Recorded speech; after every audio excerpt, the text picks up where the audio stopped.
Okay. This evening we have, I'm pleased to have Orchid Black give a presentation to us.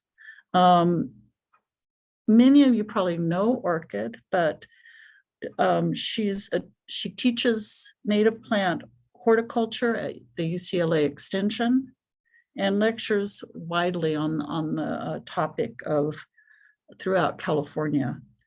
Her business entity is called Native Sanctuary, and which offers sustainable landscape and consulting services for nearly 19 years. This evening, she will present on how tending soils and their mycorrhizae will lead to happier, healthier plants. So, Orchid, please unmute yourself and feel free to share your screen. Okay, let me share my screen. It'll take me just a minute to get that going. And can you see my screen? Yes. Okay, yay. And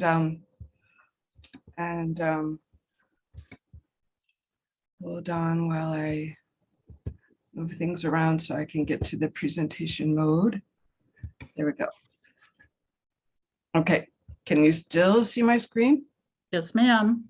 Okay, so my title is Tending the Soil to Tend the Plants, Lessons for Natives from Regenerative Agriculture. And you don't know how to have to know what regenerative agriculture is, because I'm gonna take a swing through that on the way to telling you what to do with your plants.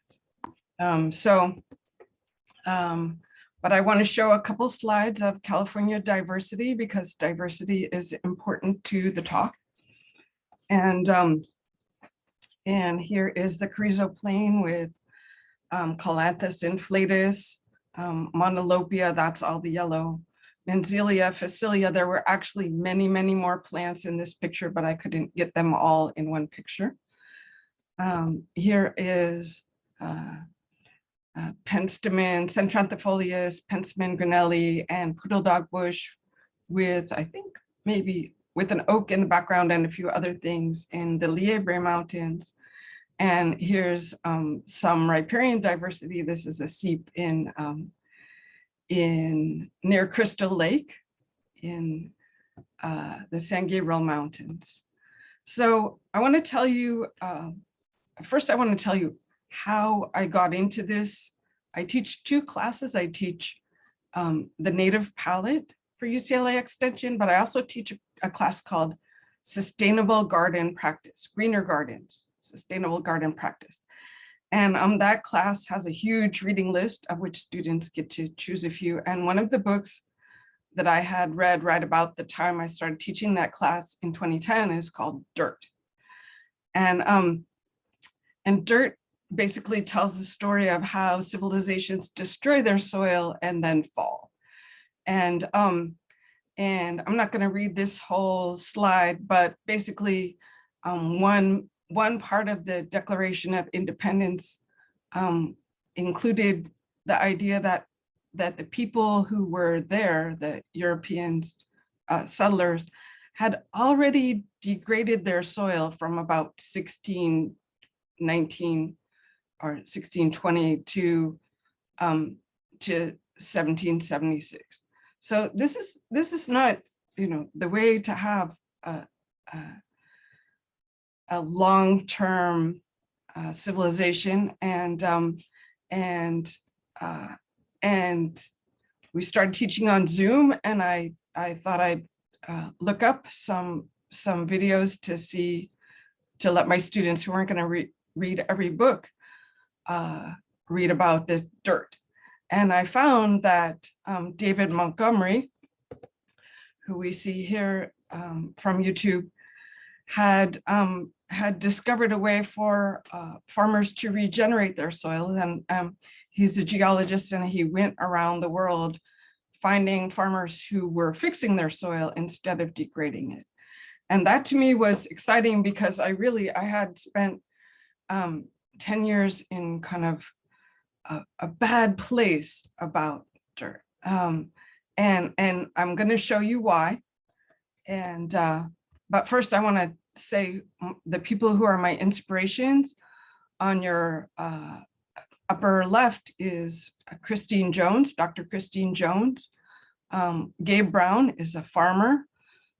Dr. Chris Nichols, who took some of the first pictures of some electron micrography, I believe, of mycorrhiza and especially of glomalin in like in the 1990s, and Ray Archuleta, and all those people, you can find videos of them and other ways to see interact with them in the handout, although you do not need the handout to watch this show. So there are 5 principles of what they call soil health that form the core of regenerative ag, and they are: do not disturb, cover the ground, plant diversity, keep a living root in the ground, and integrate livestock. And we're going to focus on the first 3. Living roots in the ground is a lesson to farmers where it freezes, because they often would just plant 1 crop per year and leave the ground bare the rest of the time, and that has not worked out. So starting with do not disturb, here's a slide from NRCS of what happens to soil when it is plowed over and over. And so you can see that on your left is healthy soil and on your right is not. And so we lose 5 billion tons. I asked my students this, we asked them 20 questions about ecological agriculture and gardening. And one of them is how much soil is lost every year in the US from croplands. And I even give them in how many billions of tons, and they mostly don't get it. One person guessed pretty close. But you can see even in California, cropland is pretty degraded. And then worldwide, it's 24 billion tons of soil lost worldwide. And this is not a good thing. And we see at our top left, 1936, the Dust Bowl, and at your bottom right, 2020 in Oklahoma. So this is also not a good thing. And then here are a couple of other places with recent giant dust storms. So the soil degradation that was happening that caused the Dust Bowl is still going on. And one thing I had learned from teaching that class is okay, so I'm going to start here. This has carbon implications, and we always worry about from agriculture cows and cow emissions, but nitrogen loss from soil management. So when you plow, there's carbon loss and nitrogen loss. And I didn't include slides on carbon loss, but there's a beautiful NASA video that shows the carbon loss in the worldwide, and it's beautiful. And the most carbon loss happens during spring plowing, and then when plants start to grow, that carbon starts being fixed back again. So that is really a large thing. And then if you are worried about, is it the cows that all the methane is coming from, I would like to say that there's a study, and this is a recent study, that shows that that methane emissions were actually just estimated by fertilizer plants themselves. So it's not just cows, that it's more than 100 times higher methane emissions from the fertilizer industry itself than it had suggested by the industry. So these people took mobile methane measurements, and they have a cute Google car, and discovered that just making fertilizer makes methane. And here we see pasture, and then cropping, the carbon leaving the soil. So this is carbon content, and then return to pasture. And this is why many systems, including the Torah, have sabbatical. And the sabbatical was when you would return your croplands to pasture, because they would put back nitrogen and carbon back into the soil. And so when we till, it's not good. And so one important thing here is point number 3, soil stockpile 1,500 gigatons of carbon in soil organic matter, more than the Earth's atmosphere and all the plants combined. And so that's really big too. And there is a flush of carbon and nitrogen when a farmer tills, and Ray Archuleta, who I showed you the picture of before, says, it's like burning down the house to cook a hot dog.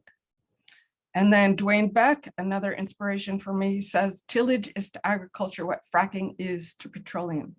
They both increase the speed and extent of nutrient removal from a resource, leaving the resource degraded.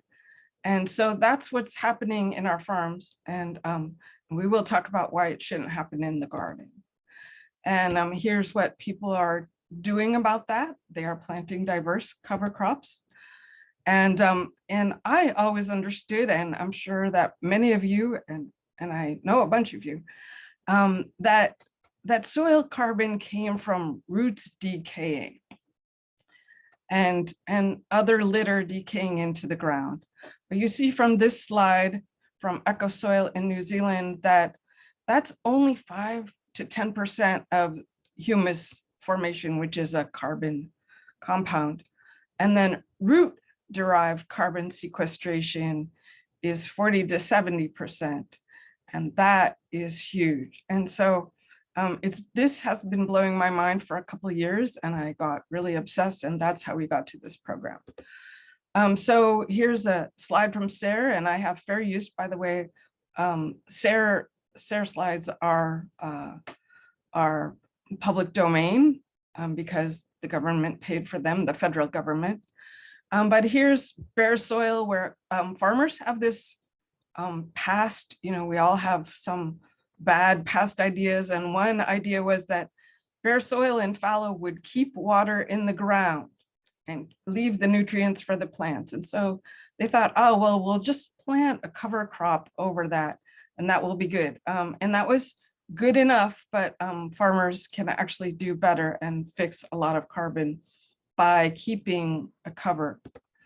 So my inspirations for this talk, other than the people before that, are Greg Rubin and Bert Wilson from Las Palidas. So I did a lot of things that worked when I started down the path of design and implementing native landscapes. I did it the Greg Rubin way, and he said a bunch of things, and I would say, yeah, I totally believe that. I don't know what he's talking about, but I totally believe it, and I'm going to do it that way. And so, but what does that even mean? So we are going to talk extensively about what is mycorrhizal and bacterial, and what is, and as most of us know, mycorrhizae are fungi that connect to plants and bring them phosphorus and nitrogen and water and other minerals, and get carbon back from the plants. So we were like, yes. And Las Palidas, by the way, had pages on this in the 90s, and you can read them now. They're in the handout. If you want to read them all, you should. I read them, early on, like 18 years ago, but, or no, actually closer to 20 years ago, but I didn't know what that meant. So, and then I had a student in the Greener Gardens class who we suggested that her soil carbon, after she took a new soil test in the class from her old soil test, she said, and we said, oh, I teach that class with a co-teacher, and we said, oh, you have more percent of organic matter than you used to have. And she said, I didn't think that could change. And she's like, and we proved to her that it could change. And she's like, why did we not know that? And one reason we did not know that is because Arabidopsis, our model plant, is not mycorrhizal. So a lot of the work about how plants work was done with plants that are not mycorrhizal, or this model plant, which had its genome sequenced early and often, I guess. And so Brassicaceae in general are not mycorrhizal, and a few other plants. Some members of each of these, Proteaceae, Chenopodiaceae, Caryophyllaceae, that's the carnations for those of you who don't see that one too often, and again the Brassicaceae. So that means, you know, spinach is also, you know, a chenopod, and it is not, as far as I understand, mycorrhizal. These plants can get some mycorrhizal, so it's not a hard and fast rule. They have some non-standard ways of connecting to mycorrhiza, but in general they are not. So and people would say, oh, the plants would trade carbon to the mycorrhiza. Well, what does that mean? Well, it turns out that plants are putting out sugar syrup, and this is the thought that is just wild to me. And people have taken pictures, and this is Glenn Bengoff, that should be Dr. Glenn Bengoff. And he took the best picture, and he doesn't seem to defend it. If I didn't say before, I have fair used a ton of slides here. But that is sugar syrup coming off of a root, and that would go to the mycorrhiza. And people have tasted it off a corn plant. I'm not willing to put a corn plant root in my mouth, although, you know, never say never. But so how does this work? So Charlotte Roy did this beautiful picture. I added the sun here because everybody who teaches this talks about the sun. So it starts with solar energy, and then it comes to the plant leaves, and the plant makes sugar syrup and puts it out into the rhizosphere, which is the place the roots are. Rhiza is root. And then if you have, this should be mycotrophic plant. You have a mycotrophic plant. It also connects to the mycorrhiza, even if it's a legume, which is its own interesting thing. And then there's also, of course, saprophytic fungi that mostly live in the leaf litter layer that is in general above the mycorrhizal layer. And so, and you can see saprophytic fungi often as mushrooms, or you can sometimes see their mycelium.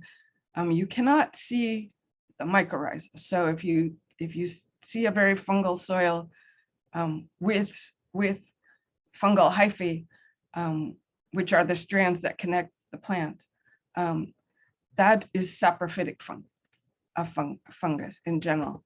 So what is even more exciting is that the plant putting out all these carbohydrates also gets a lot of other different things. And so some plants, especially in California, like ceanothus and mountain mahogany, that name is escaping me at the moment. We have a bunch of plants that make nodules using Frankia, and then rhizobium are often on legumes. And then there are other free living bacteria. And then we have on our right, the mycorrhiza, which have a bunch of names. One kind of mycorrhiza has like VAM and AMF, and endomycorrhiza are all the same thing. And then there are, of course, endo, ecto, ericoid, and arbutoid, which is, I believe, the ones that connect to Arctostaphylos. So here is a picture of rhizobium nodules on a root. And here is a picture of mycorrhiza on a pine seedling. And so you can see the white portion are the roots, but everything past that is actually mycorrhizae in the ground. And I forget who did this, but they grew these plants up against glass so we could all see it. And so the most common mycorrhiza for, our shrubby plants is the endomycorrhiza, and they're called vesicular arbuscular mycorrhiza, or arbuscular something mycorrhiza. And they're called that because they make these little tree-like arbuscules. So as we know, arboreal means tree, and so does arbuscular. And so they make these little trees inside the cells.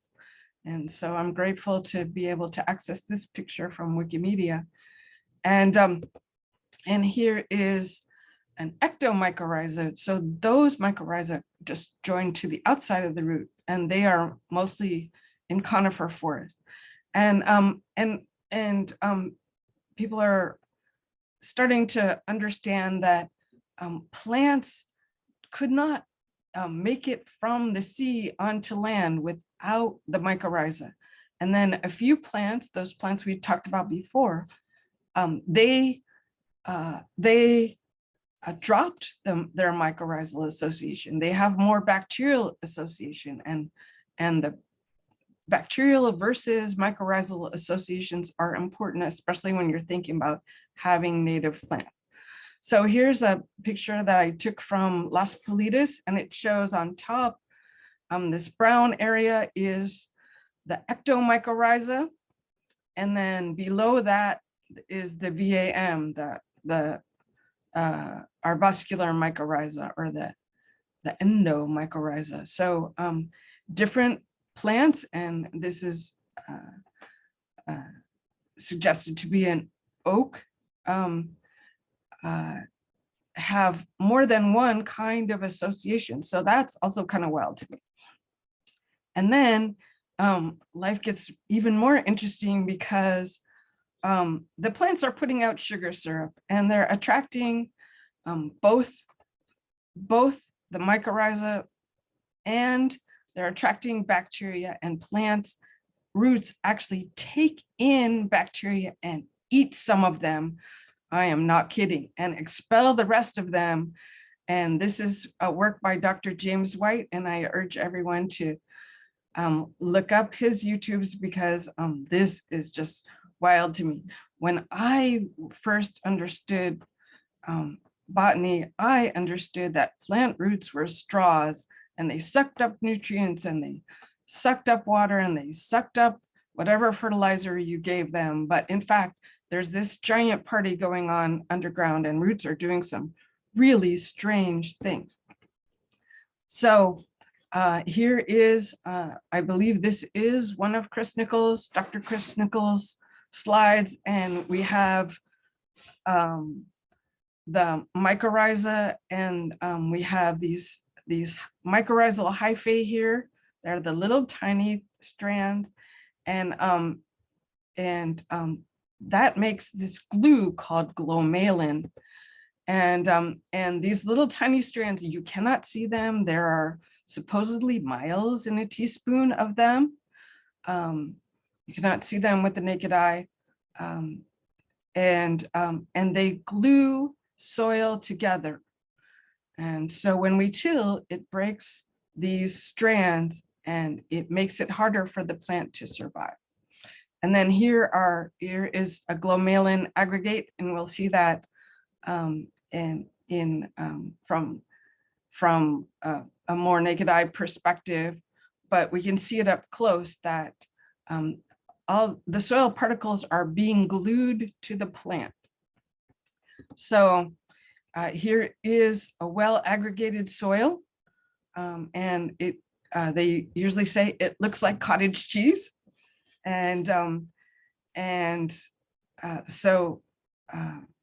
So we go forward, and here is a soil where fertilizer was applied in the trench. And why does that matter? Because when fertilizer is applied, and why we don't fertilize native plants especially, is because the roots do not connect to the mycorrhiza. So in this picture from Dr. Christine Jones, you have the well aggregated soil around these roots up here, and then below them, we have the unaggregated roots. And so that's where there was fertilizer. So the root itself, not just the plant as a whole, but the root itself decided not to connect to the mycorrhiza because it had the nutrients. And there's a very fuzzy picture of Dr. Jones in the top right. And so now I'm going to wander off into plant succession and the fungal bacterial ratio. So lots of you, if you took ecology, have seen this, but we're going to see it in a couple of views. And there is bacterial dominated soil and there's fungi dominated soil. And so we start with bacterial dominated soil at our left and perennial weeds and grasses, and then we go to shrubs, and then a lot of this work was done back east. So shrubby, small trees, and then broadleaf forest. And then over here on our right, there would be conifers. And our next slide shows that. So we have some ratios here of, a less than 1 fungal to bacterial ratio. And on our right, at least 10 to 1 fungi to bacteria. So the same thing, succession also changes the soil. So in our weedy areas, we have more bacteria in our good native soil. We have fungi dominated soil. So this is a game, I don't know if you played Chutes and Ladders. I remember it from my childhood, but we're going to think about this as Chutes and Ladders. So here's a slightly more detailed view of the idea of bacterial fungal relationships, or fungal bacterial is how it's always expressed. And so we have 100% bacterial at our left, which is just bare rock with maybe some lichens. And then we have all the things starting up here in less, less than 1, really like more bacterial than fungal. Then we have still more bacterial than fungal, and we go on all the way through all these other things. And I'm going to talk about each of them in detail. But what's important to think about is native plants are up here. I'll show that. So weeds is fungal to bacterial less than 1. And weeds like that situation. And Johnson grass and your Brassicaceae and things like that. And then we get to our bromes and Bermuda. I'm sure nobody here has ever had a problem with bromes or Bermuda, but we're going to look at that. Okay, that was a joke. You're not the only one if you've had that problem. And then we get to late successional grasses, so perennial grasses, row crops. And when they say native plants here, they mean prairie plants. So that's really kind of more like a mix of grasses and forbs, as opposed to our native plants, which include a lot of shrubs. And then up here is closer to our fungal bacterial relationship for native plants. And that is about 10 to 1 to 100 to 1. And then we get to our old growth forests, which are 100 to 1 to 10,000 to 1, which is to say almost all fungi. And so, but this can also be, so we could take the long way and have very slow succession, or we could be up here and we could disturb the soil. Remember, our first rule was do not disturb. And if we disturb the soil, we could go straight from happy native plant community all the way down the chute to early grasses and bromes and Bermuda. And so the more you disturb, the more it makes your Bermuda grass happy. And so we'll talk about how to deal with that. And people also, the the farmers and where I started to understand a lot of these things are just trying to get from here weeds, because they just have disturbed all the time, to here row crops and late successional grass. So, but you can also take the ladder from either the weeds up to native plants, or from early grasses, bromes, and Bermuda up to native plants by taking some important steps that we'll talk about later. But I do want you to understand what is going on here and what is that fungal to bacterial relationship.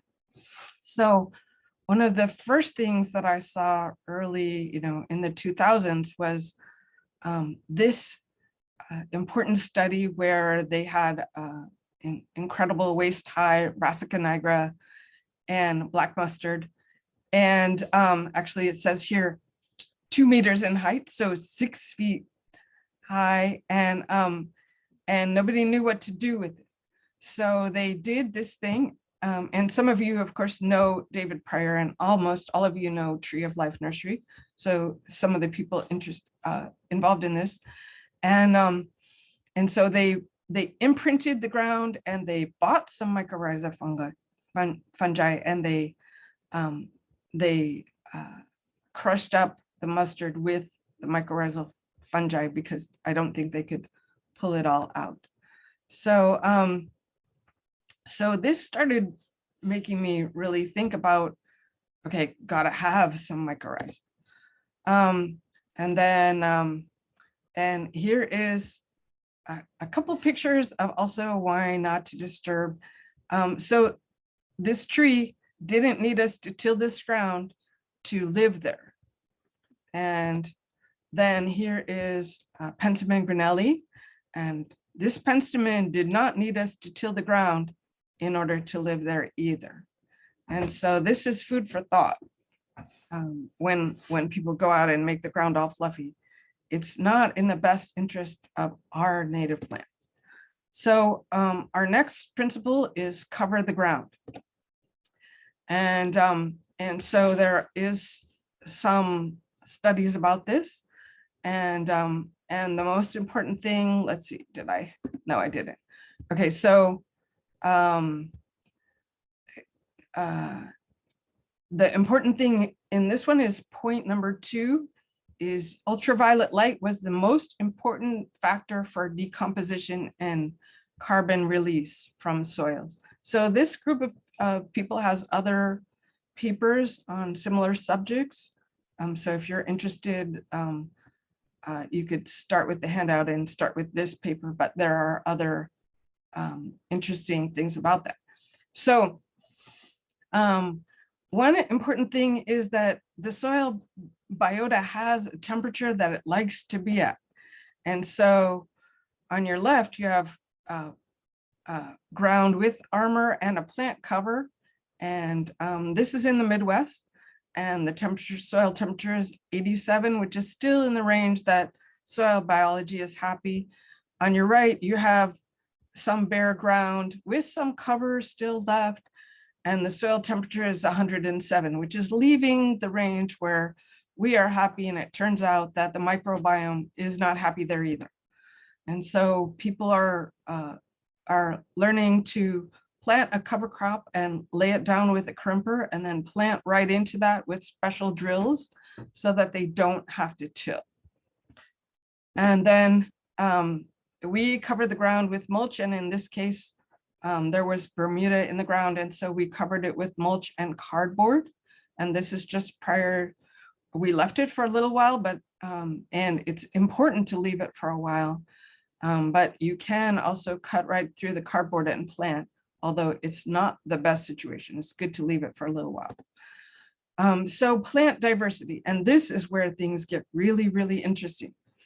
And so Greg Rubin would say, sow some annuals to reset the system. And I would think, sure, if you plant some native plants, it's kind of successional, and that kind of makes sense to me. And that's all I understood about it. I didn't understand anymore. And here, by the way, is Bert Wilson, and they were thinking about this stuff in the 90s when the rest of us, I don't know, we're doing something else. Okay, some of you know this, but most of us don't.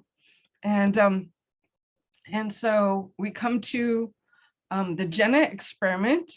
And so most people who ever planted row crops thought that if you had competing plants, they were going to suck up the rest of the nutrients, and your crop would fail. And it turns out to be the opposite, that the more different kinds of plants in your system, including your crop, the better your crop will do. So I had trouble with this, but we know why. We know why. So don't worry, we do know why, and you can look this up, and it is in the handout. And so here's an experiment that was done in the Midwest, and it was done over and over. And conveniently, it was done during a drought. So here we have fields right next to each other. We have turnip by itself. We have oilseed radish by itself. And then we have what they call a cocktail, which is, maybe an 8-way mix of different plants. And what they found is that both the turnip and the radish did better in the cocktail. And people have discovered this in Christine Jones' videos. You can see that it's done with triticale, which is a type of wheat, a hybrid wheat. The same thing in the exact same way, that the plants look robust in a field that is a mix, and they don't look robust when planted by themselves. So this kind of, I hate the word game changer, but this did really change the game for farmers. Because they started to realize that their paradigm did not work. So, and why is that? The microbiome knows when there is no plant diversity in a field. So, and diversity and above and below ground creates soil carbon. So how can this work? And so this is how it works. So on your left, you have your one rye plant or your wheat plant. And so each plant puts out our sugar syrup, remember, but they put out different flavors of sugar syrup with different nutrients and different signaling molecules. And I used to think, I would use the internet as a metaphor for the mycorrhizal grid, but it turns out that and then I would say, no, it's more like city services, but it turns out that it really is like the internet, because not only do these different sugar syrups attract the microbiome, they have different signaling molecules that go to other plants. And if you've ever watched Suzanne Simard on PBS, you will have seen the conifers sending radioactivity from one plant to even a different type of plant, and through the mycorrhizal network. So here we have our legume in the right-hand side of our picture. That legume is in the center. It has its own microbiome that's fixing carbon. We have our rye plant or wheat plant, and then we have, if you have 1 + 1, you get 3. And they put this in the slide. I didn't put it there. And the paper is down at the bottom. So basically a bunch of party crashers come. If there's some microbiome, there can be more different types of microbes, fungi, and various other things in the microbiome. And this is some wild stuff. So basically it's like a bake sale. If you just put out, cookies, and I came up with this independently, but Dr. Elena Ingram also used that. And I was like, I was right. This plant is showing up with Rice Krispie treats. This plant is showing up with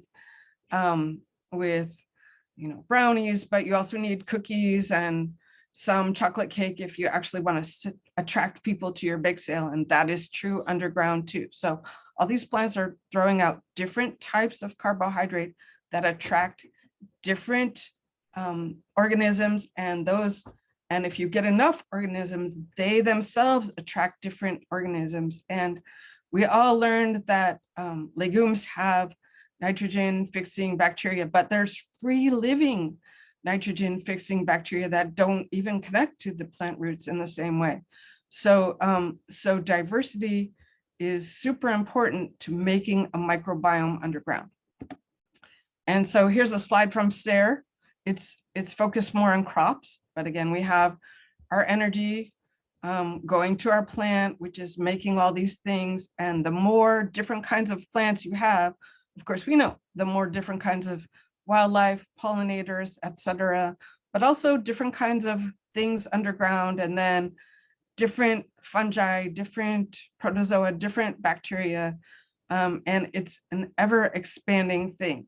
So, so in order to have actually a healthy soil, instead of tilling and killing everything, we need to add more different kinds of plants and have plants in the ground all the time, which is not hard for us to imagine. But if you're a farmer who always has only grown one crop, you would have just planted that one crop and assumed that any other crop was just stealing the nitrogen or stealing the phosphorus or whatever nutrient you were out of. And it turns out to be the exact opposite. So everyone's mind is blown, not just mine. And I hope yours is too. And so in California, we love our poppy fields, but there's a lot of other stuff going on here, not just the grass and the filiary, but there's some lupins. I think this was bicolor, but not sure for sure. And there was cryptantha, and there was red maids in this same place. And everywhere I've been, this is also true. There's this overstory of our beautiful wildflowers and forbs, but there's also an understory, and it's often a mix. So this is the Tejon Ranch as seen from the other side of the 5. And we see either lupins or phacelia and some kind of little yellow aster also. And I couldn't go over there because you can't, but we can see that it is diverse. Even in the big fields of Monolopia, you will see the owl's clover underneath and things like that. So here is the Santa Rosa Plateau, just for fun, with a big mix of things. Here, something very close to that on the Santa Rosa Plateau with blue-eyed grass and other different things. And then here's a picture of Riverside above Lake Matthews with wishbone bush and poppies and artemisia and celia, and I'm sure I can't count everything. I don't remember everything that was there. Oh, and Phacelia minor. And then here's a picture of Tejon Ranch, and I imagine this field has been disked because one of the first things that I see come back as native after some disturbance is the Amsynchia that we see along with the poppies, and the Amsynchias is in front. And then back here we see the problem. People are still plowing, even though the scientific understanding is now that plowing is not the right idea. And then this is just for fun. This was Lupinus nanus, also on the Tejon Ranch. And then some crops are more mycorrhizal fungi friendly than others. And so I give you this slide that I took from Cover Crops Canada, but everybody actually uses this one picture that's on your right. And that's important. What's important about this slide is the legumes minus lupin. So lupin has a much more bacterial than fungal relationship. So we do plant. I always have sown some annuals in almost every job I do. And let's see, this is not the slide I thought. So the goal is to get at least 8 families, not just 8 genera, but you need to get more families into your mix. The easy choice and what has worked for a lot of my clients is the Theodore Payne Foundation Rainbow Mix, and also the blue and gold mix, kind of doesn't matter which.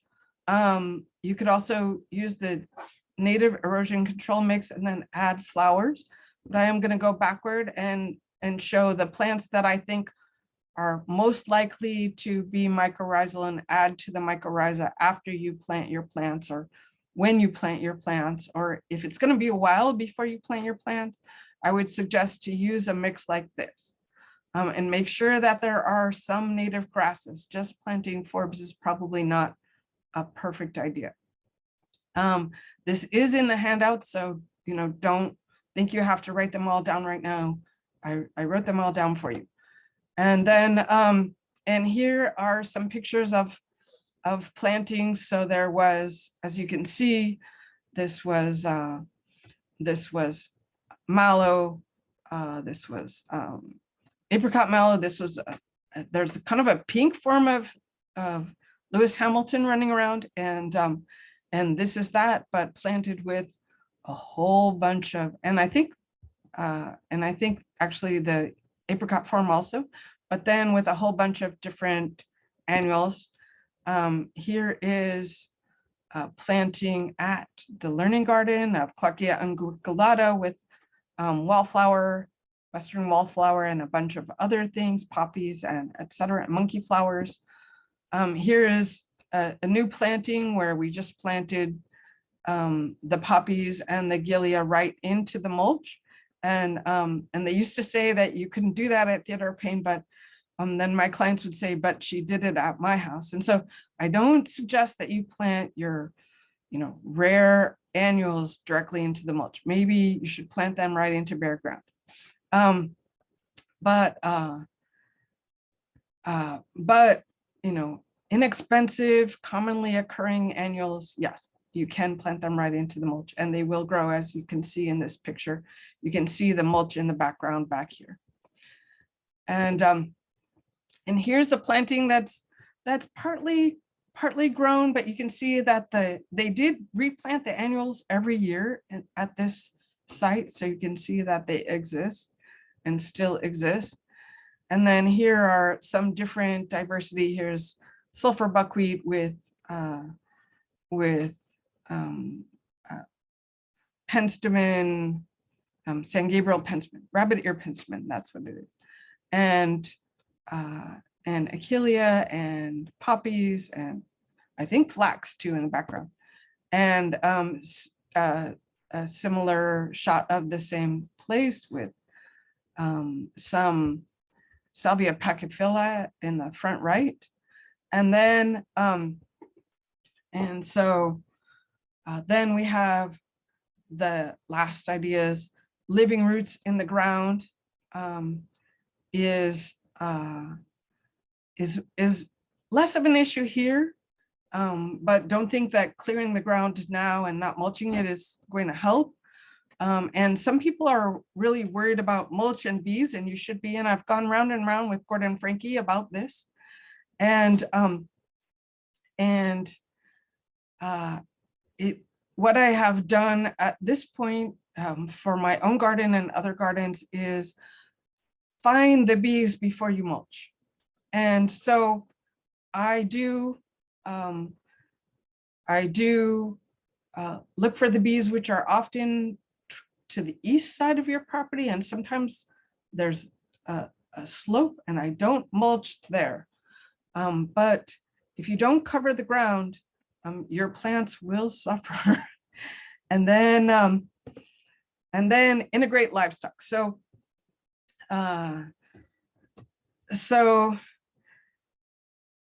our gardens had our land had, I don't know how many ungulates before we got here.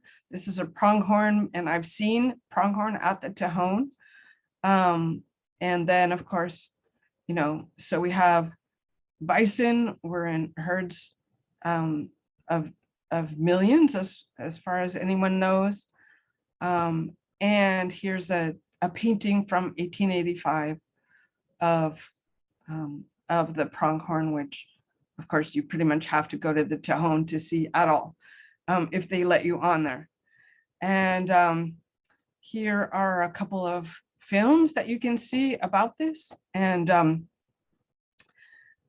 this one, the lower one, is really about regenerative grazing.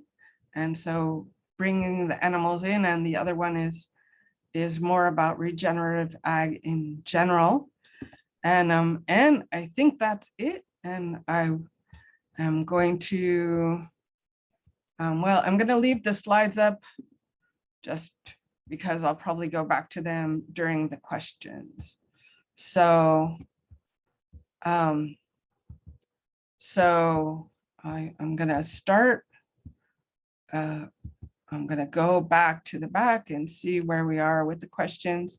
So mycorrhiza are fungi that connect from plant roots to other plant roots. They have invisible to the naked eye hyphae that connect plants to other plants, and native plants are highly mycorrhizal. Question number 2, that's such a great question, and that probably is true. That's for Brian.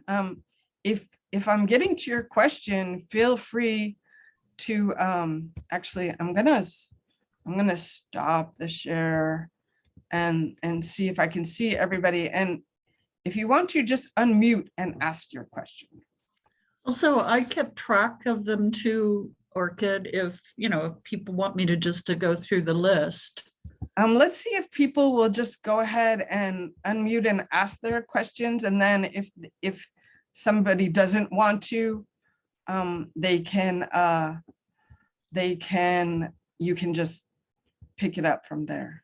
Okay, sounds good. If at the bottom of the screen under, I believe it's more. Yeah. Whoops. Oh, reactions. Look at reactions. You can raise your hand if you want to unmute and ask a question. So if you want to do that. So let's go back to, okay, so I did define the mycorrhiza. So then there was the sugar syrup and the roots. So Brian, I believe that you may be right, that they may not be accessing it directly, but the ants often farm things that access the sugar syrup, or they may be eating bacteria. Who knows? Argentina ants and what to do about them are still a difficult subject, but if you have them in your root ball, they will kill your plants. And I've experienced that with Baccharis, but Kathy Sturtevant in my chapter has experienced it with all kind of things, Ceanothus and Arctostaphylos, and Greg Rubin has experienced it with many things. And we're starting to think that our native plants that die quick are often dying of ants. And so that's one reason not to fertilize, and to check for ants, and don't buy plants that have ants in them. And if you do see that, submerge your plant before you plant it. Do not transplant ants into the ground. And not every nursery is really good about this. I think nurseries are trying to get better about this, and I've only seen 2 presentations about this thus far, even at the conference. So this is like an emerging concept. Don't spread the ants, don't water too much. It is also true that if you water too much, it's the same as fertilizing too much. If the plants have direct access to water, they're not going to go and connect to the mycorrhiza and the microbiome. They don't have to. They have enough water, so why should they trade 20% of their carbohydrates to the mycorrhiza if they already have enough nutrients in water? Aaron Thompson has raised his hand. Aaron, you want to unmute yourself? Sure. Hi, Orchid. I've got a question for you. I really thought the San Alfaro state beach project was really interesting. Do you know if there are anything like that happening here? Just because like I know just last weekend I was doing restoration work at Debs Park, and they have so many black mustard that we're trying to plant like oaks and walnuts, and they're dying, and I just don't see that working without that kind of initiative. So, I think that study was proof of concept, but my understanding is that people have not really gone and done that again. And I don't know why. It's obvious that they proved that it could be done. It's possible. I mean, I don't do restoration myself, so there may be people who do restoration who do that. But I haven't heard of a project that uses it beyond that. So, I would say no, but I do think that when people are building trails, we often see at the edge of trails that mustard, that's the vector for mustard. And I think that a lot of it is because having disturbed the soil, we have made the fungal bacterial relationship or ratio better for mustard. Every time, those great people who build trails, and I really appreciate it because I don't want to do it. But I think that they should, maybe replant with, collect some seed locally before they do it. I mean, that's really asking a lot. But, maybe if we know a trail is going to happen, we should plant some seed, or we should move some soil from, by the teaspoon. It doesn't take a lot of soil to actually inoculate mycorrhiza. And I have, when I've had failing Arctostaphylos, when I've had failing manzanitas, I've gone and gotten like 1 tablespoon of soil, which was probably too much, and re-inoculated that manzanita. So I'm not really coming up with a protocol for that, but I believe this is one reason it happens, because people go out there with picks and hammers and shovels, and they reset the trail, and then that makes trails be fertile ground for mustard. But yeah, I do think that if I were doing a restoration, I would try to figure out how to get mycorrhiza into the soil. Does that answer your question? Yes, no, thank you. It gave me some ideas too. Very interesting stuff. Appreciate it. Yeah, this is fascinating stuff. So we have a few questions about mycorrhiza, and maybe I didn't describe them well enough, but so they are the fungi that connect, virtually all our native plants to each other and to the wider world. So it's basically an internet of fungi. Plus, when you have a robust fungal network, you also have bacteria actually use the mycorrhiza as a highway. I'm not kidding. There's pictures of that. But there's only so many pictures I could put in this talk. And so it is the foundation for plant life on Earth. Mycorrhiza is the foundation. And that's how plant life got onto Earth, was it attached to mycorrhiza and then went out onto land. And so that is just wild to me. I thought this was this cool addition to plants, but really it's fundamental to plants. Okay, so next question. Somebody helped me with the mountain mahogany, yes, Cercocarpus and other plants. There's a whole list on the Las Palidas website of the native plants that fix nitrogen. Let's see, who's our next question? I'll go back to the 5 things, but it's basically do not disturb, cover the soil, plant diversity, keep a living root, so we don't really have to worry about that because we do that, and add livestock. And even earthworms could be considered livestock. So I'm not going to put an antelope in my garden. and probably Fish and Game would be unhappy with me about that. I'm gonna go capture an antelope and put it in my garden because that would be the right way. Go There ahead. are a couple of questions that about mycorrhizae, and they kind of interrelate. Two of them interrelate, I think. Yeah. One is, can you use store-bought mycorrhizae, and are there genetically local mycorrhizae that are available that people could use? Okay, so I really should have put this in the talk. So, so 99% of all mycorrhizae have not been cultured in the lab. They can find them under the microscope, but they cannot culture them and make them in bulk and deliver them to you. They can't even culture them to study them.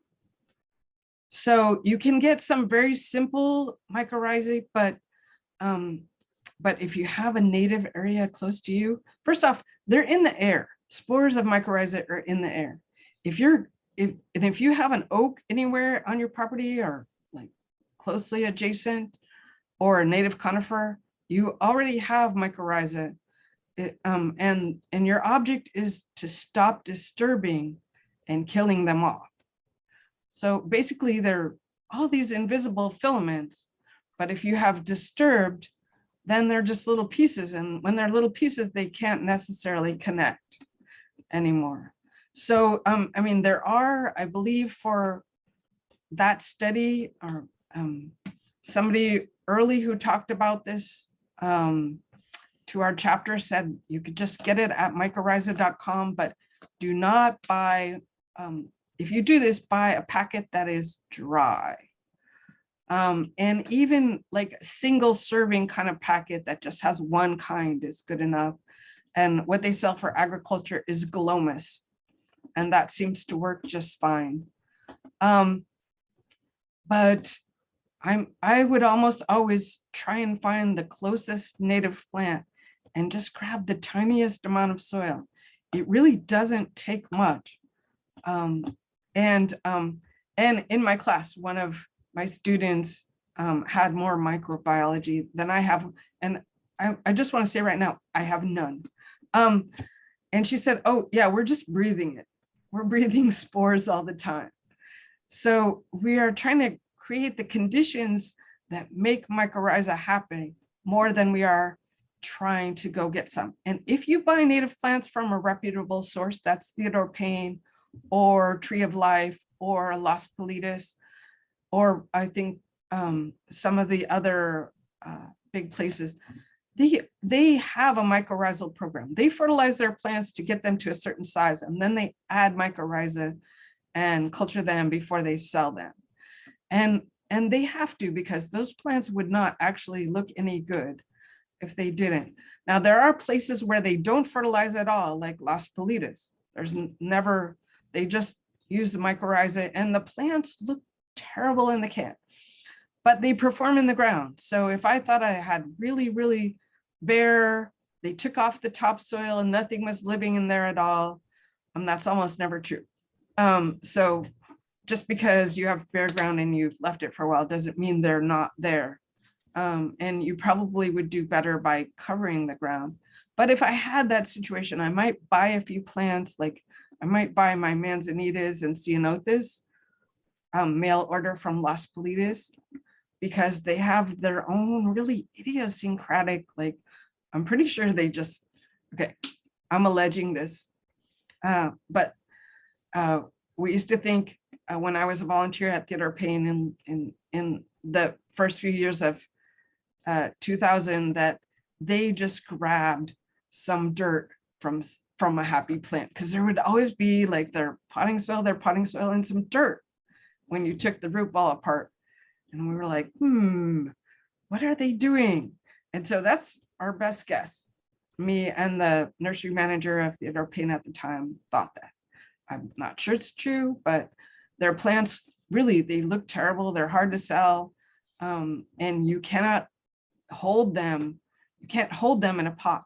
You have to get them in the ground right away because they don't have any fertilizer reserves. They need to connect to the mycorrhiza in the ground right now. And so does anybody have more questions about that idea? Well, there is a question about how close to plant native plants so that they share mycorrhizae.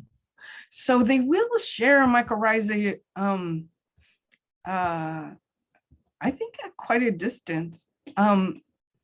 But my idea of how this works at the moment is to plant your shrubs and your short-lived perennials and your trees, and then plant annuals between them. And so that's more for diversity. But remember, why we're planting diversity is to get different kinds of sugar syrup into the ground to the microbiome, so different kinds of bacteria and mycorrhiza will come to us.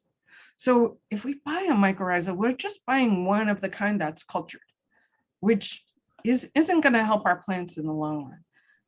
What we want to do, and there's often, if your seed is not treated, there's often mycorrhiza on the seed. The plant just, it covers the plant in an invisible and interesting way.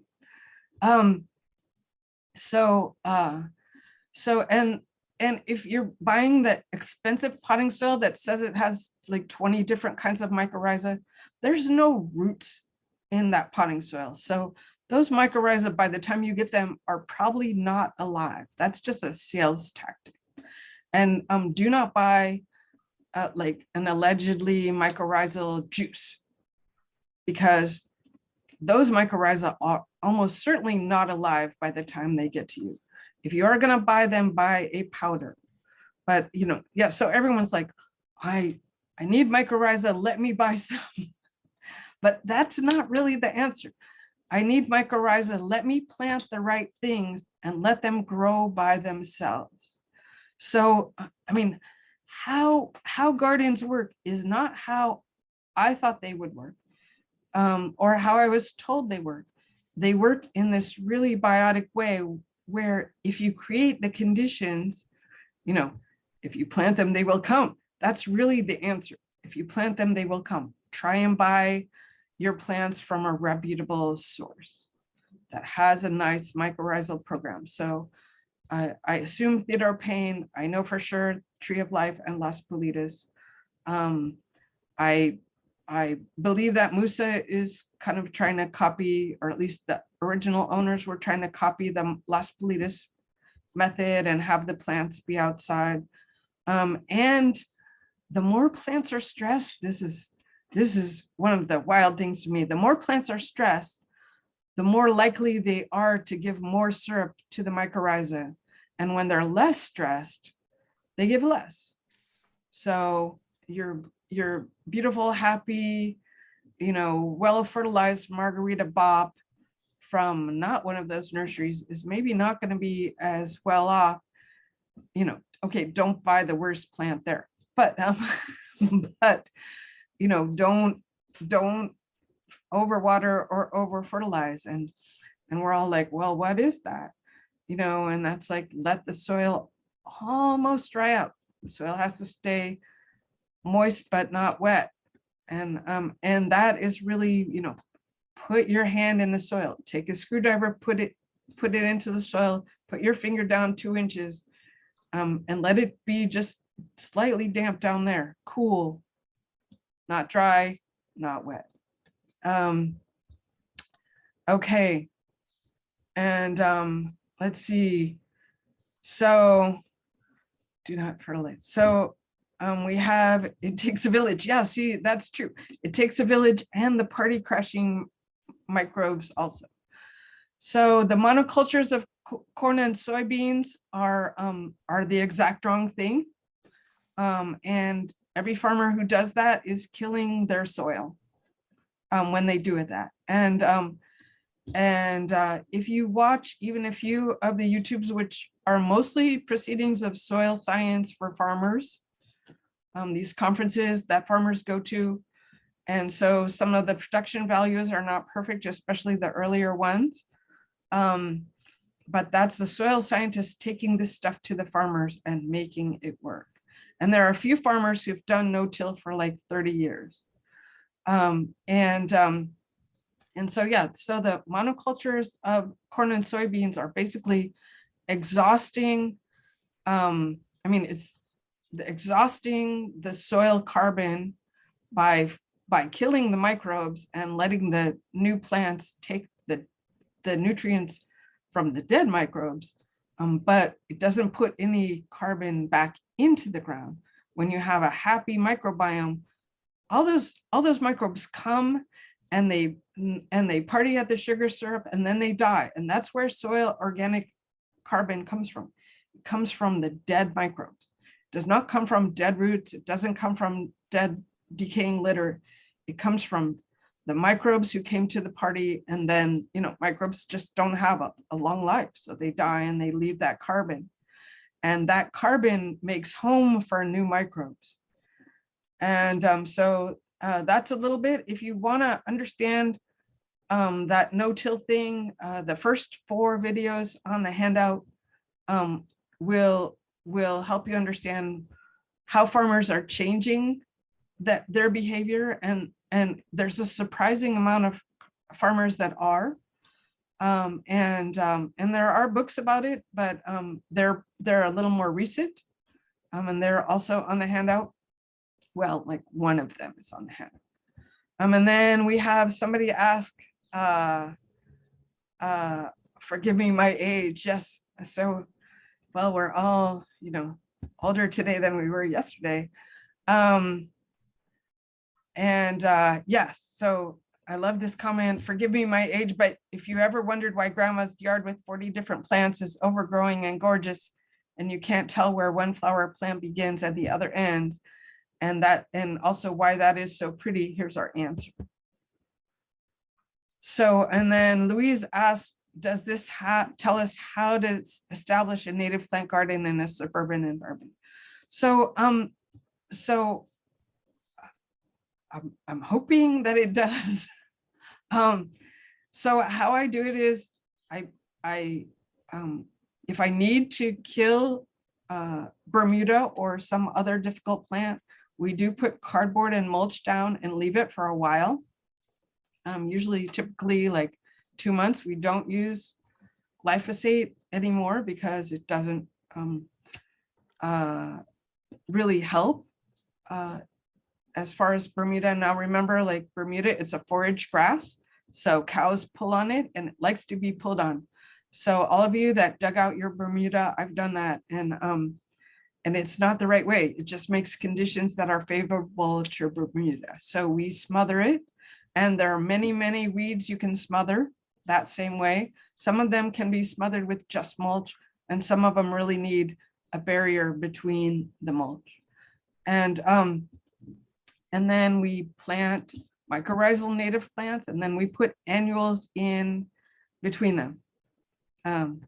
And you might be saying, but orchid, it's too late to plant annuals.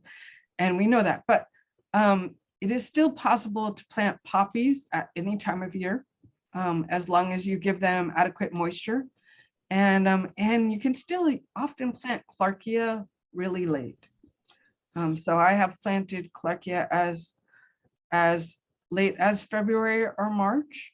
I'm not sure it would grow after that. And we all know the sadness of small, tiny, stunted wildflowers. But even that would still be better for the earth itself than nothing. So what do we have? And then the handout is on my website, and people keep linking that. So thank you so much.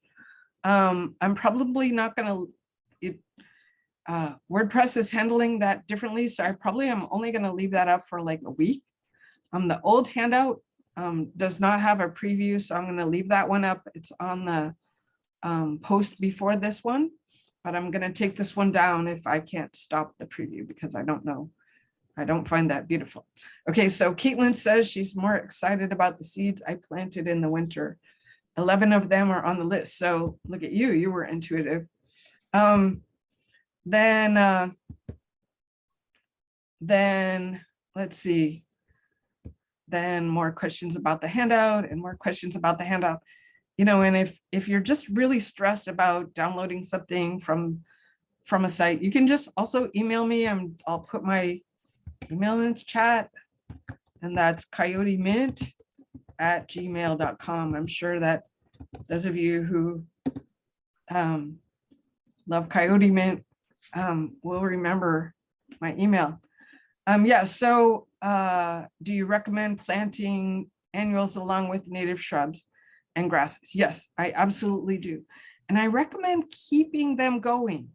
So what will happen is, you know, if you just plant them once with your initial planting, they often will die out. And so, you know, a lot of the annuals that we planted are grown with fertilizer, and if you've ever been to SNS, who makes a lot of our annual seeds. And so it's not really clear that they're as mycorrhizal as other ones, but once their roots are in the ground, they will attract the mycorrhizae. The idea that, you know, mycorrhizae and bacteria are all moving around underground seems unlikely to us because we can't see it.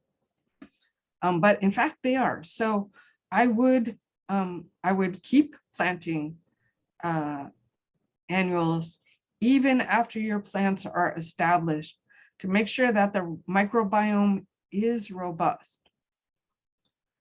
And Louise says her Coyote Mint is happening. And as far as the Bermuda grass goes, yes. So so I had some clients in like 2006, and he was a biologist and she worked for an environmental organization, and until then she was pregnant, and so until then we either had people dig it out or we did use Roundup, and they weren't going to use Roundup, and they weren't going to dig it out because, remember, she was pregnant. So I said, well, you can try this thing. You know, I took that permaculture design class, and you could just put down cardboard and mulch. And usually we use big boxes, but I will try and put a link also in the same post. I didn't put it, that a link to one of my students from Theodore Payne, who just did a time lapse of he and his son doing the cardboarding with the Bermuda.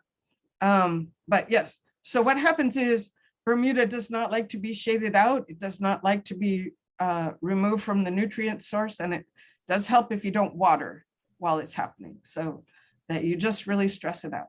So it won't kill every last little strand of Bermuda, but it will. Basically, the Bermuda runs around under the cardboard looking for a place to get out. So if you leave any light sources at all, even just a little crack, you have to overlap the cardboard. And then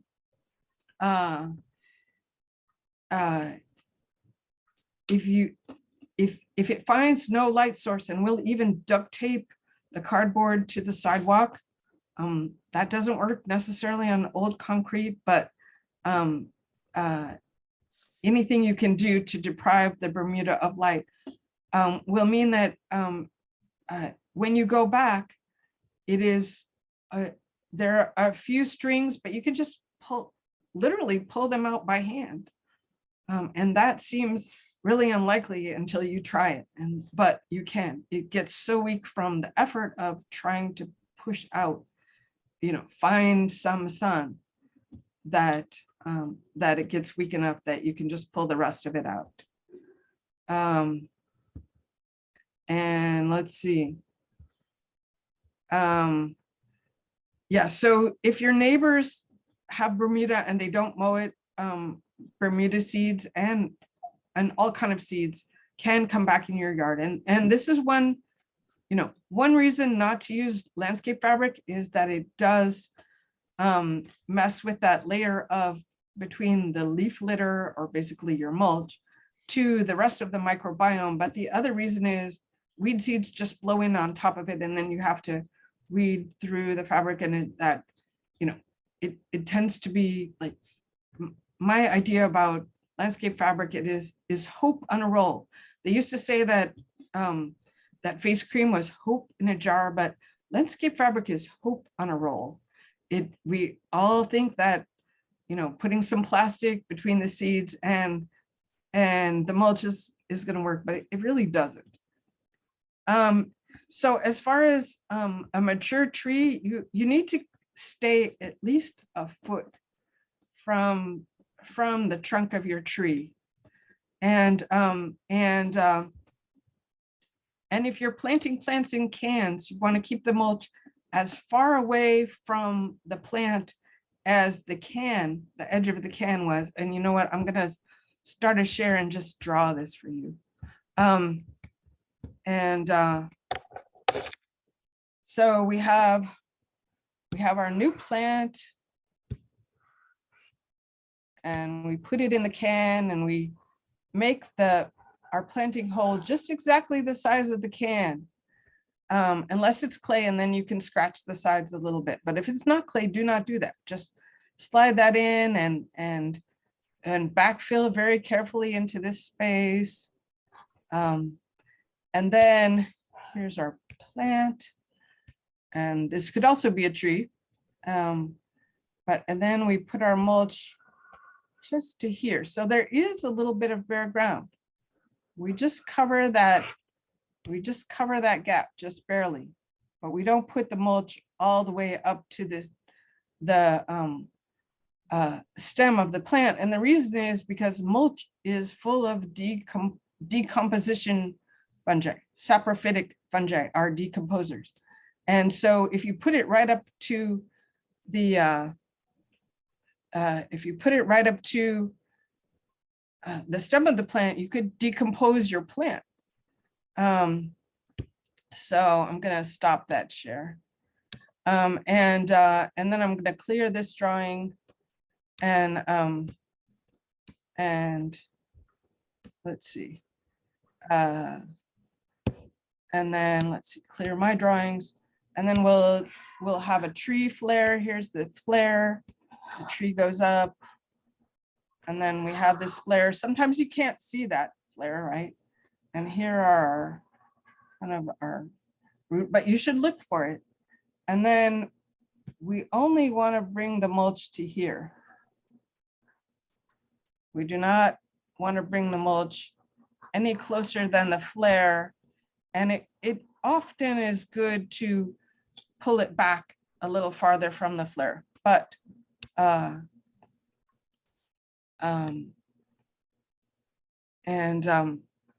so trees really like mulch even more than other things, because as we saw from our succession, the trees are even more mycorrhizal than shrubs, except for native shrubs. And so they're usually pretty happy with mulch, but you don't want to put mulch on the trunk, because again, mulch is decomposing and it's filled with decomposing fungi, and you don't want those decomposing fungi on the trunk of your tree or touching the trunk of your tree. You want it at least a few inches away.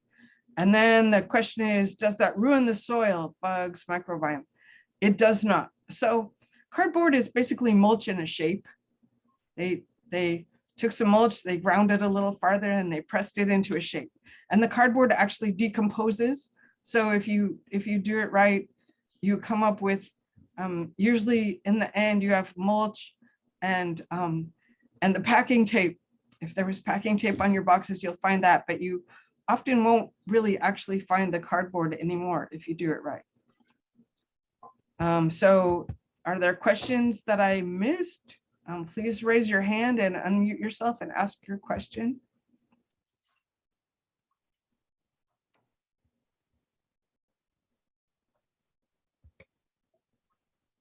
There's Philip. Hi, Philip. Hi. I'm enjoying your program. I have a question. You mentioned just now in your little drawing with the planting of the can in the soil.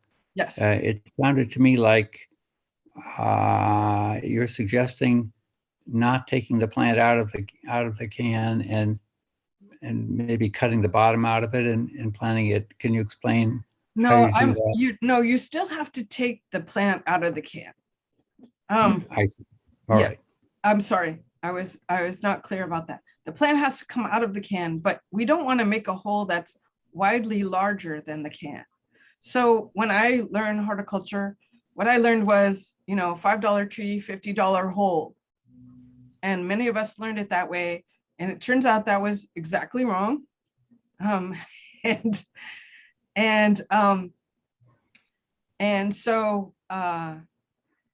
so we want to keep the hole size close to the size of the plant. And our shovel is round at the end, right? Often. So we need to take some of that dirt and make sure that it's flat to the bottom of the can. You know, put some dirt in, and I usually leave the plant in the can while I smash that dirt down so that it's perfectly flat. And so the sides of my hole are very close to the size of my can, and I have a shovel that's exactly the size of a 1 gallon can. So and so here's a question from Sonia Brenner, and this is the thrust of my talk, really. If weeds thrive in a certain fungal bacterial ratio, could we limit weeds by affecting the fungal bacterial ratio? And that is the point, that that the more we drive it towards a more fungal ecology, the better off the native plants will do. And a happy native ecosystem with no disturbance will reject weeds. And I'm just gonna start the share over again and go back to that. So in case I did not explain it in a way that made it possible. Okay, so now it's just not letting me go back at all. Okay, so I'm gonna stop that. I'm gonna hold on just a second while I see if I can get back there, and no, I can't. And that seems to be stuck there. Okay, so I don't think I can, I can't go back, but our fungal bacterial ratio is basically a game, like I said, of shoots and ladders. And so a shoot is every time you disturb the soil, it goes backwards to bacteria. And if you don't disturb the soil and you add native plants that are mycorrhizal, you go up towards high fungal soil. So, and you also do have to cover the soil. And no, you shouldn't cover your native beets, but you probably should cover everywhere else. And the reason why is because ultraviolet light degrades mycorrhiza, as per that paper that I showed you before. So, you know, grasses will thrive when there's less litter, and all our other things will thrive also when there's, yes. So when I say cover, I do mean mulch. Ground cover is also fine. And when I prune in my own garden, I will often just take those prunings and clip them up with my pruners and drop them on the ground near the plant. Unless there's a disease. And then of course I put it in the compost. And that's why you shouldn't get city compost, because everyone else is doing that too. So Satureha, you have a question? Hi, yeah, seedlings, will they not form their own mycorrhizae? Say that again. If I plant natives from seedlings, will they not form their own mycorrhizae? They will form, they might not come with them. And if you plant seeds that were hand collected, like the Riverside chapter has some, I think they're more likely to have their own mycorrhiza, but just the fact of planting native seeds will attract the mycorrhiza that are close to them. So this seems really unlikely, but this is really how it works. There's a ton of stuff going on underground. There's a party underground with fungal highways and bacteria coming and going and all these things. And so all you have to do, really, honestly, you could plant seeds. And if you plant, especially a diversity of seeds, you will get a diversity of microbes and fungi underground. So the answer is, that's all you have to do. Thank you.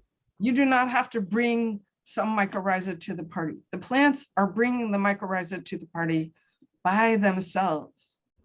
They're bringing it by putting out that sugar syrup that brings the fungi and the other things. Okay. Should I uncover some of my landscape cloth and plant annuals there? Yes, do that. So how do underground wildlife impact mycos? So some wildlife do eat them, but it's usually the very smaller things, nematodes and things like that. But voles, moles, and gophers are going and getting, they're in contact because their tunnels are hugely long. They're going and bringing mycorrhiza to your garden. They are also stirring the soil. And so that is, if the whole soil is being stirred, I'm not sure that's good. But if just some of the soil is being stirred, they're going and eating somewhere else where there's some nice plant roots, and they're pooping out some happy spores of mycorrhiza near your plants. So the people who go on the big "let's kill all the gophers" campaign, I don't think they're actually helping themselves. I use what's called gopher cages, and the gopher cages I like are from diggers.com or from Peaceful Valley Farms. I'm just going to put that in the chat. And Peaceful Valley Farms is called Grow Organic right now. Organic.com. So they make gopher cages. And so if you kill your gophers, that's not helping. Those gophers and voles and ground squirrels are coming and bringing you some mycorrhiza, and you should be happy about that. I'm telling you what you should do. Well, I would be happy about that. And in fact, I have plenty of gophers, and I have the California ground squirrel. And so I have to actually put a cage underground under the root ball and a cage over it, and I wire them together. Because in winter, the ground squirrels get hungry and they'll eat my above ground plants. There were a couple of questions too that I think are interesting. One, will walking all over the ground harm the mycorrhizae? No, but in an ideal world, you would be walking all over the mulch. So if you have clay and it's raining and you walk all over the ground, you will impact the pore space, which will impact the plant, and impacting the plant will harm the mycorrhiza. So you can compact the ground that way and don't do it. We don't, if it's heavily raining, we don't go out. If it's lightly raining and it's planting day, we do. But because plants love that. But just walking, no. And in fact, the people who work with regenerative ag and livestock, they have this whole theory, and I don't know if this is true, but they have this whole theory that that the impact of animal hooves, and of course the manure, also is stimulating the microbiome somehow. Don't ask me how, because that's a little bit far out for me, but they believe it, and they're getting results that no one else is getting, where they're building their soil organic matter every year. I will say that the people who do that kind of agriculture are not doing the kind of grazing that we see in California, where the cows are all spread out and eat everything down to the ground. They're doing this thing called mob grazing, where the animals all are in a very confined space, and they get a very short window of eating, ideally native prairie, but sometimes it's cover crops, and then they move them, like, sometimes twice a day to another paddock really quickly, and then don't bring them back for like 180 days, 6 months, or sometimes a year. And the theory behind that is that your buffalo stayed in a herd because of predators, and they stayed close, and they moved whenever the food, they didn't they moved really often because there was plenty of forage. So it's not this downward cycle of the cows eating everything to the ground that they like and then eating everything else to the ground that they like. The cows get one bite at the plant and then they move them like this afternoon, all in a group as if there were a predator attached. And I didn't really get into that because nobody is landscaping with cows here. And so that's mob grazing. I'm just gonna write that here, mob grazing. There's a fancy word for it. Like adjusted something. I'm sorry, I didn't prep this one. AMP, if you want to look it up, if you want to look up scientific articles on it, grazing. There's some interesting stuff going on where people are, instead of degrading the land with animals, they're using the animals to increase soil carbon. And that's really honestly a whole nother like 10 hours worth of talk. So I'm not even going to try and get into it, but you can find it through if you Google that. And another question came up. A lot of us have heritage non-native plants like bottlebrush and that kind of plant. Do those have beneficial mycorrhizae? So I don't remember the family for bottlebrush, but because some of the Proteaceae don't necessarily, but probably not all.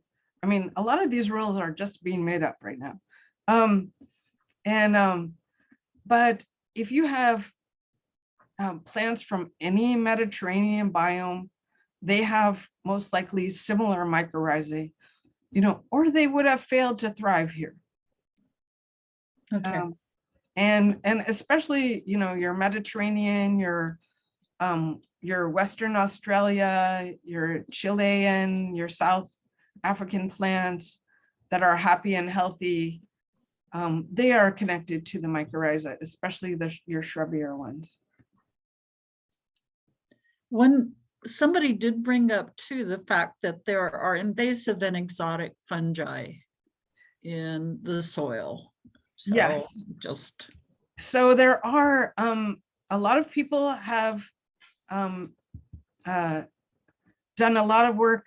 A lot of people have done a lot of work on the fact that a healthy microbiome can reject. Not every healthy microbiome. So we know that there are microbiomes that have gotten like phytophthora, invasive phytophthora, for example, the Ione manzanita.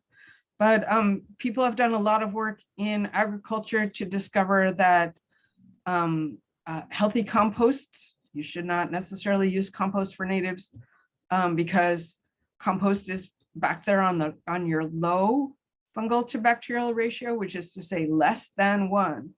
And remember, we're looking for 10:1 to 100:1. But in agriculture, where they're looking for like more closer to 1:1, a lot of people have had success using a very fungal compost to discourage fungi that are pathogenic. So I'm not going to speak to that because I know very little about it. It just comes up in my obsessive, thank you, George. So George is my student. And so he says bottlebrush is in the Myrtaceae. So yes, I'm assuming that yes, the bottlebrush is fine. Yeah, you don't have to take out. In fact, the reality is probably if you have, happy shrubs from other places that don't require a huge amount of water, they probably will support the mycorrhiza on your new plants. So I'm never here to take out your happy tree. But there are plants that I think are allelopathic, and I do believe that the misnamed California pepper, the shyness, I think that impacts the microbiome in a bad way because I can never ever get natives to grow under them. And if you're willing to take that out, then be brave and do it. Your native plants will be happier. And so George is my student, and he will be in my California natives class for UCLA, and we will see this whole presentation again, a little amplified during that class. And also, we need to repeat, Louise, could you unmute yourself and tell everybody when exactly you'll be posting this recording? I'll be posting the recording probably on Saturday or Sunday. And where does it go? I will Where do put a you link. post? I will put a link on the LA CNPS website to the YouTube recording. Okay, we said that at the very, very beginning, but just for those that are still weren't here at the beginning, there was a question about that. Are there any other questions that we didn't cover that anybody wants to bring up? Orchid, are there any things that you want to add or want to announce? I'll re-announce that I am teaching a class in California natives at UCLA Extension. It's 6 sessions in April and May. And it's focused on ID. So I try and get into pollinators, and I definitely get into soil and swales and water. And it's not an inexpensive class. But it's mostly so that people who it is still on Zoom, so it's not perfect teaching an ID class on Zoom, but you do, if you're really new to natives and you really want to dive in right now, that is a good possibility. And you can find out about it on my same website. I'll post something soon about it. And that's the Native Sanctuary website.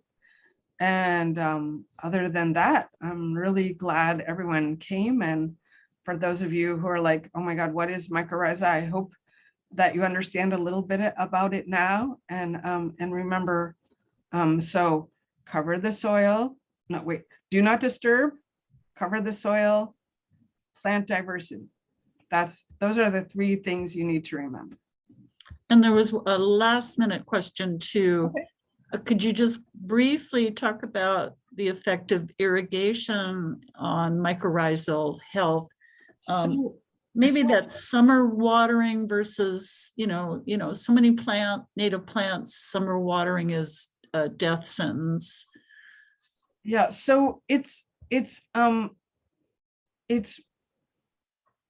really that some plants will not connect to the mycorrhiza if there's too much water. And there are people who have been successful with drip, but there are more people who haven't been successful with drip. And if you put in a drip system, you might want to convert it to micro sprinklers, which really isn't hard. And you can get them like anywhere, any big box hardware store, or lots of little hardware stores, or even directly at Ewing. You can get these little umbrella sprinklers that are very easy to connect to your drip tubing. There are people who have been successful with what's called drip on grid, and only in clay. And because the water just in clay goes sideways in a way that water does not go in other systems. But basically, letting your plants dry out a little more than you think is, but not so much that they fail. And everyone's like, what do you mean by that? And what I mean by that is go out and be with your plants and take a screwdriver and make a hole in the soil that's 2 inches deep and get familiar with, is it damp down there? Is it wet down there? Is it drying out? Mulch really does mitigate a lot of the problems of whether or not the soil dries out. So that is helpful. But otherwise it's really that if you overwater the plant, they don't, you know, they move to the big house on the hill, like the lottery winner, and they don't connect. And they act just like a lottery winner. They spend everything on foliage and sometimes not even on flowers. And they don't connect to the whole relationship grid. And so overwater impacts the plant because they don't connect to the mycorrhiza. And when they don't connect to the mycorrhiza, that leaves a space on the plant roots where the pathogenic fungi come in. So if the plant roots are entirely colonized by mycorrhiza, it's hard for pathogens to get in. But if they're not, then pathogens can get into that open space, just like weeds get into the open space of bare ground. Excellent. Okay, thank you. You're welcome. Well, thank you, everybody, for all these great questions. And I think you can't thank you enough, Orchid, for your wonderful presentation. And I guess we'll say good evening. Thanks, Good evening. everyone. Bye. Thanks for coming. Thank you, Orchid. Thank you. All right. Bye-bye. Okay, I'm going to end the session, sadly, but all good things must come to an end. Take care, everyone.